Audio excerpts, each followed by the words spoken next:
Menéndez, autor de La Noche de Iguala, secuestro, asesinato y narcotráfico en Guerrero. Gracias, Jorge, por estar con nosotros. Bienvenido.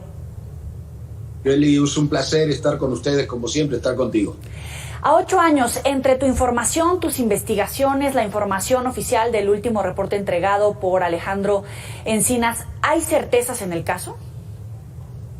Mira, yo creo que las certezas que hay en el caso son añejas, no de la investigación de Alejandro Encinas, que las ratifica de alguna forma. ¿Qué es lo que sí sabemos del caso Iguala? Lo que son los datos duros.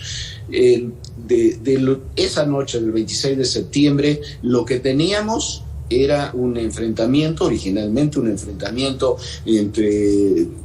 Eso es lo que se suponía, gente de los Rojos contra gente de Guerreros Unidos, allá en Iguala. La gente de Guerreros Unidos pensaba que iba a haber un ataque, que lo hubo. Los 3 primeros muertos fue un ataque contra Guerreros Unidos. Hubo un enfrentamiento en un taller mecánico antes de que fueran detenidos los estudiantes.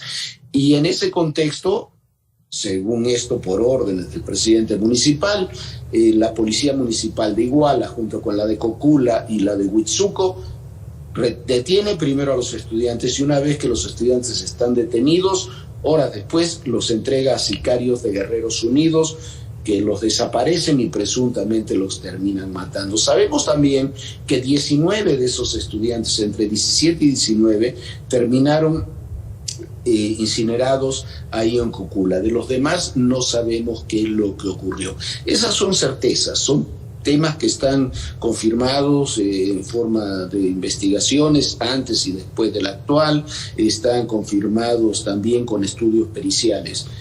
Todo esto que ha presentado el subsecretario Alejandro Encinas ahora, a mí me hace temer que en lugar de ir hacia una solución del tema, hacia una solución del caso, vamos a algo similar a lo que ocurrió en el 68 o lo que ocurrió con el asesinato de Colosio y de Ruiz Massieu. Una confusión y una serie de acusaciones que en última instancia no están sustentadas en pruebas. Y al no estar sustentadas en pruebas, se van a convertir en fallidas. Y eso es lo que tenemos en el escenario actualmente. ¿Por qué? Porque las acusaciones que se han hecho contra Murillo Karam o las que se ha hecho contra el general Rodríguez Pérez y otros elementos del ejército mexicano o otros funcionarios, en realidad no están sustentadas en pruebas, están sustentadas en dichos, en este caso, fundamentalmente de un sicario, un jefe de sicarios, que es el cabo Gil, Dardo López Astudillo, que reconoce por otra parte que él efectivamente fue quien participó en el secuestro de los jóvenes y en su desaparición. O sea, que estas filtraciones de la información sin testar que hicieron medios nacionales e internacionales puede llevar a un choque dentro del gobierno federal, choque de instituciones. Creo que ya se produjo ese choque, ese es un choque de trenes desde mi punto de vista. Uh-huh. Hay varios choques. Mira, hay un choque de Alejandro Encinas y el fiscal especial Omar Trejo, por una parte claramente con la Secretaría de la Defensa Nacional, con el Ejército Mexicano, con otros sectores del gabinete presidencial. Hay un choque ahora ya entre Encinas y Trejo. Se supone que Trejo va a dejar su cargo en las próximas semanas, en los próximos días. Hay un choque entre esas dos instituciones con la Fiscalía General de la República y a su vez de la Sedena con la Fiscalía General de la República. Lo que ocurre con estas cosas es que cuando tú presentas este tipo de acusaciones sin tenerlas bien sustentadas y estás actuando sobre sectores del propio gobierno, las luchas son de alguna forma inevitables. Mira, por ejemplo, a la insistencia de Encinas y de Trejo de involucrar al al secretario de Seguridad, Omar García Harfuch, en este tema, cuando está claro desde hace años que Omar García Harfuch no tuvo nada que ver, ni siquiera estaba en Guerrero, estaba en Michoacán en aquellas fechas. Muchos lo entienden, la propia jefa de gobierno de la Ciudad de México lo entiende así, como un tema prácticamente sucesorio. Entonces, todos esos temas se están entrecruzando en una investigación que desde mi punto muy personal de vista, ni es verosímil, el relato no es verosímil y también parece ser bastante infundamentada. Platicando con los padres de familia decían que todo apunta hacia la impunidad y en el gobierno federal decían que todo apunta hacia un crimen de Estado. En todo caso, ¿con qué nos quedamos? Son 8 años, ¿no? Mira, lo del crimen de Estado yo nunca he pensado que es un crimen de Estado, es un crimen brutal, y cuando tú dices un crimen de Estado quiere decir, y eso es lo que busca, yo no sé si los padres, pero sí Vidulfo y demás, Vidulfo no es padre, por cierto, y otros militantes buscan que sea un crimen de Estado. El propio Alejandro Encinas así lo cree, Omar Trejo así lo cree, y eso quiere decir que tú llegas a la cúpula del Estado. Estamos hablando en este caso concreto del presidente Peña. De ahí para abajo tú tienes que operar sobre todo, pero estamos hablando también de la cúpula militar y estamos hablando también de las cúpulas del sistema de procuración de justicia.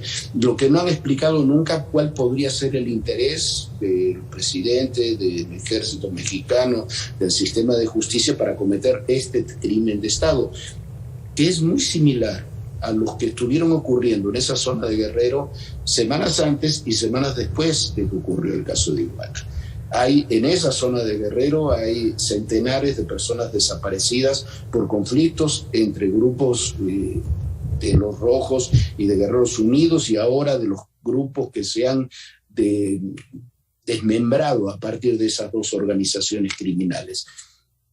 Yo no lo veo como un crimen de Estado. Me parece que el tema de la impunidad en muy buena medida ha sido impulsado para tratar de llegar a esa conclusión del crimen de Estado.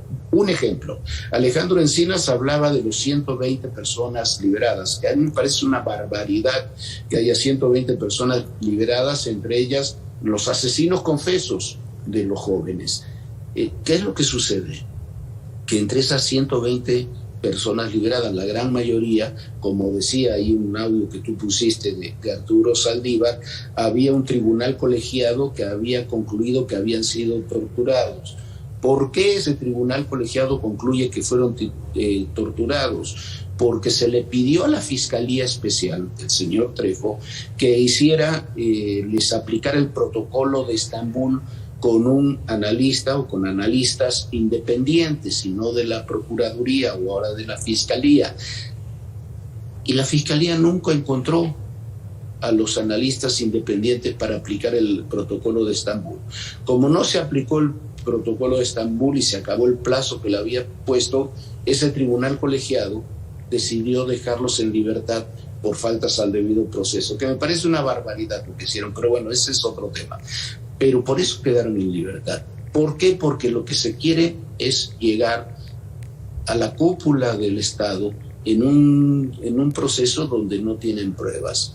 Permítame que me alargue un minuto más. Entrevisté la semana pasada, el jueves, al general Rodríguez Pérez en la prisión militar del campo militar número 1.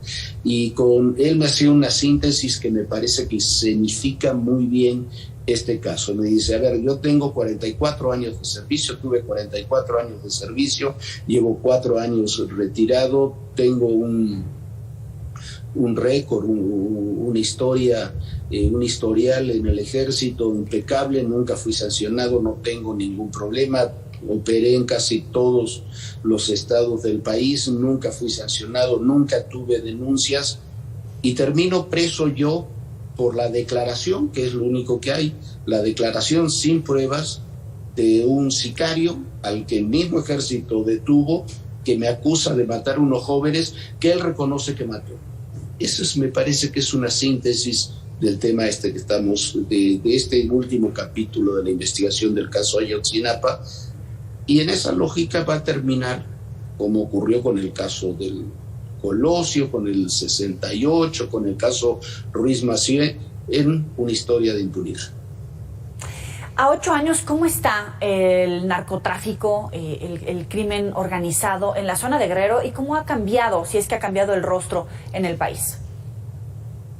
Mira, en el libro que tú señalabas, el de Iguala, hacemos un muy amplio desarrollo, muy amplio desarrollo de cómo está para explicar la situación de cómo está el narcotráfico en Guerrero, qué grupos participan, cómo participan, quiénes están trabajando en esa zona. No ha cambiado mucho.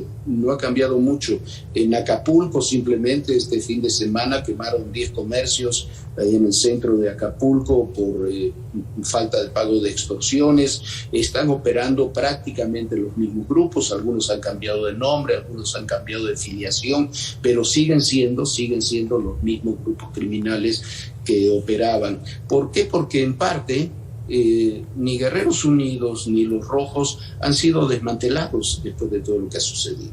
Entonces, eso es un poco el escenario que tenemos allá en Guerrero. No se ha debilitado el narcotráfico en Guerrero, se ha fortalecido, hay zonas que están en donde ha crecido en forma muy importante, con un agravante. Ha disminuido el precio de la heroína y la producción de heroína, entonces los grupos criminales que antes operaban casi exclusivamente con el tema de la heroína, ahora trabajan en muchos otros ámbitos y en muchas otras tareas delictivas, y por eso ha crecido tanto también la extorsión en todas las ciudades. Hay ciudades como Chilpancingo, controlada por los rojos, por cierto, por los sucesores de los rojos, donde controlan hasta el precio de la tortilla. Te agradezco muchísimo, Jorge, estos minutos para el auditorio de Mega Noticias. Como siempre, un placer platicar contigo. Muchísimas gracias. Hasta luego, buena noche. Y sabes que pueden recuperar estas entrevistas en los próximos espacios informativos y en las redes sociales que ahí tienen en su pantalla. Y vamos a revisar las cuentas pendientes de Tomás Herón. Es buscado por la Interpol, se sabe que vive en Israel, donde pidió asilo político y